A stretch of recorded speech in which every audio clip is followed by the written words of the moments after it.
নমস্কার বন্ধুরা, সুষমার দুনিয়ায় তোমাদের সবাইকে স্বাগত।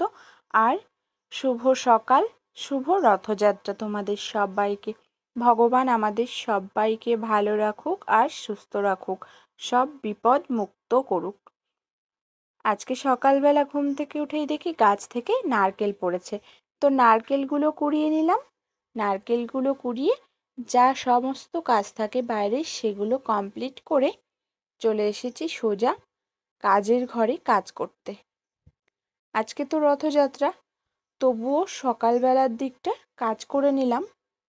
বিকালে একটু অন্য কাজ রয়েছে, বিকালে মানে দুপুরবেলায় লেগে পড়তে হবে। আজকে আমি বাড়িতেই গজা আর জিলাপি বানাবো। আমি আটা দিয়েই বানাচ্ছি, ঘরে যা ছিল সেগুলো দিয়েই বানাচ্ছি আর কি। আর ময়দা খাওয়া তো খুব একটা ভালো না, সেই জন্যই আরও বানাচ্ছি। আজকে তোমাদের সঙ্গে একটা গল্প শেয়ার করি। যখন আমি ছোট ছিলাম তখন জানো তো আমার বাবা এই সমস্ত ফলগুলো নিয়ে মেলায় বসতেন। অনেকটা কষ্ট করে এই ব্যবসাটা দাঁড় করিয়েছেন। মেলায় গিয়ে যখন কেউ দেখতো যে বাবা এই ফলগুলো বিক্রি করছে, তখন কোনো পাইকাররা আসতো, যে যারা পাইকারি ফল নেবে, এসে বলতো আপনার এই ফলগুলো সব কত, আপনার ঠিকানা দিন, আমি যাব ফল নেব আপনার কাছ থেকে। এরকম ভাবেই সেই ঠিকানা দিয়ে দিয়ে তারপর ব্যবসাটাকে দাঁড় করিয়েছে। অনেকটা কষ্ট করে দাঁড় করিয়েছে। আমার বাবা বলতো, আগে যখন বাবা প্ল্যাটফর্মে মেঝেতে আর কি পেপার পেতে বসতো, ওই তখন মোমবাতি জ্বালিয়ে বা ল্যাম্পের আলোতে বসতো। তখন তো এত কারেন্টের ব্যবস্থা ছিল না, যার জন্য দোকানগুলো মানুষের চোখে পড়তো না। যাদের বড় বড় দোকান তাদেরগুলো চোখে পড়তো, কিন্তু বাবার দোকানটা চোখে পড়তো না মানুষের, সেই জন্য কখনো কখনো বউনি হতো না। বাড়িতে যে মানে একটা খাবার জিনিস নিয়ে আসবে সেটাও আনতে পারতো না। এমনকি যে ভাড়াটা ভ্যান ভাড়া করে নিয়ে গেছে, যে আসার সময় বিক্রি হবে তারপর তাকে ভাড়াটা দেওয়া হবে, সেটাও হতো না। মাঝে মাঝে এরকম হতো, মানে বাবা যেত মেলাতে বা এমনি যে বাবা রেগুলার স্টেশনে বসতো সেখানেও এরকম বিক্রি হতো না বা বউনি হতো না, এরকম হতো।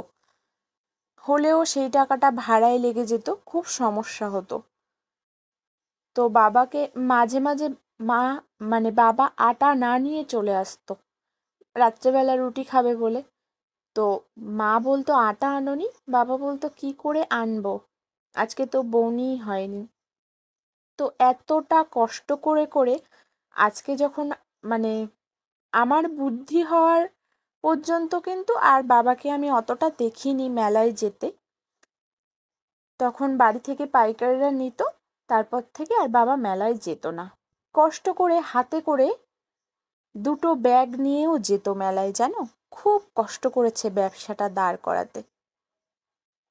তারপর আমি যখন ক্লাস 5-এ পড়ি তখনই বাবা আর কি লাস্ট মেলায় গেছে, তারপরে আর কখনো মেলায় যায়নি।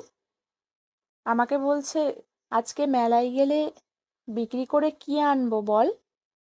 তখনকার দিনে বাবা 50 টাকা বিক্রি করেছিল মেলায় গিয়ে, সেই 50 টাকা দিয়ে একটা ঘড়ি এনেছিল। আমি বলেছিলাম, বাবা স্কুলে না টাইম দেখে যেতে খুব সমস্যা হয়, তুমি পারলে আজকে কোনো খাবার এনো না, ঘড়ি এনো। তো বাবা বলেছিল, ঠিক বলেছিস। তো সেই ঘড়িটাই এনেছিল বাবা। আজও পর্যন্ত ঘড়িটা আছে আমাদের বাড়িতে, আর খুব ভালো আছে, ওই ঘড়িটাই দেখি এখনো পর্যন্ত। ঘড়িটা তোমাদের একদিন দেখাবো। আমি যে ঘড়িটা দেখে খুব খুশি হয়েছিলাম, বাবা বলছিল এসেই, আজকে 50 টাকা বিক্রি করেছি, এইটা দিয়েই ঘড়ি নিয়ে এসেছি। সমস্ত কথাগুলো মনে পড়ে। 50 টাকায় তখনকার দিনে ঘড়ি পাওয়া যেত, এখনকার দিনে কিন্তু সম্ভবই না। তোমাদের সঙ্গে অনেক কথাই শেয়ার করলাম, খুবই মনে পড়ে বাবার কথা, সত্যি বলে বোঝানোর নেই। আর আজকে রথের দিন বাবা থাকলেই বলতো, জিলাপি আনবি, পাঁপড় ভাজবি, আম আনবি, রথের দিন এসব খেতে হয়, কত কিছু যে বলতো তা বলার ভাষা নেই। ভালো লাগলে তোমরা আমার চ্যানেলটিকে সাবস্ক্রাইব করো।